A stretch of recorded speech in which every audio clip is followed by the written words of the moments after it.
છો સંદેશ ન્યૂઝ તમારી સાથે સત્યની સાથે તમામ મહત્વપૂર્ણ સમાચારો સાથે હું છું અંકિત।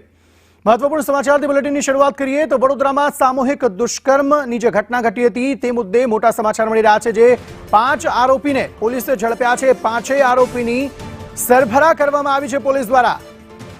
જે ગેંગરેપનો મામલો સામે આવ્યો હતો જેમાં 5 આરોપીઓની પોલીસે ધરપકડ કરી છે।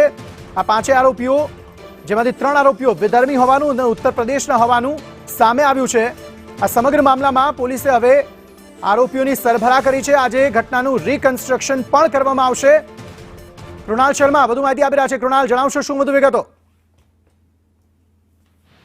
જે 5 આરોપીઓને ઝડપી પાડ્યા છે। આ આરોપીઓએ વાયલીમાં 16 વર્ષની સગીરાને પોતાનો શિકાર બનાવી હતી। અંધારામાં તેના પર હેવાનિયત આચરીને દુષ્કર્મ આચર્યું હતું। ત્યારે હર્ષ સંઘવી ગૃહમંત્રીએ પણ પોતાના નિવેદનમાં કહ્યું હતું કે વડોદરાના પોલીસ જિલ્લાના અને રાજ્યના પોલીસ જવાનોમાં ખૂબ જ રોષ છે આ સમગ્ર મામલે। અને આ રોષ દેખાઈ પણ રહ્યો છે કારણ કે આજે આરોપીઓ ઝડપાયા છે તેમને જ્યારે એસએસજી હોસ્પિટલ ખાતે મેડિકલ માટે લઈ જવામાં આવ્યા હતા તેમાં જે 3 આરોપીઓ છે તેઓ ચાલી પણ શકતા નથી એટલે તેમને ખભેથી ઉચકીને અથવા તો પછી સ્ટ્રેચરમાં ઊંઘાડીને હાલ ત્યાં લઈ જવામાં આવી રહ્યા છે। તેના પરથી સ્પષ્ટ છે કે વડોદરાના પોલીસ જવાનોમાં પણ ખૂબ જ રોષ છે કારણ કે એક તરફ નવરાત્રીમાં શક્તિ સ્વરૂપાની પૂજન થતું હોય અર્ચન થતું હોય, બીજી તરફ આ હેવાનોએ જે સગીરાને પોતાના હવસનો શિકાર બનાવીને તેને કારણે નાગરિકોમાં તો રોષ છે સાથે પોલીસ જવાનોમાં પણ રોષ છે। તે આ જે વિડીયો સામે આવ્યા છે તેના ઉપરથી જ જાણી શકાય છે। આભાર સમગ્ર માહિતી આપવા માટે।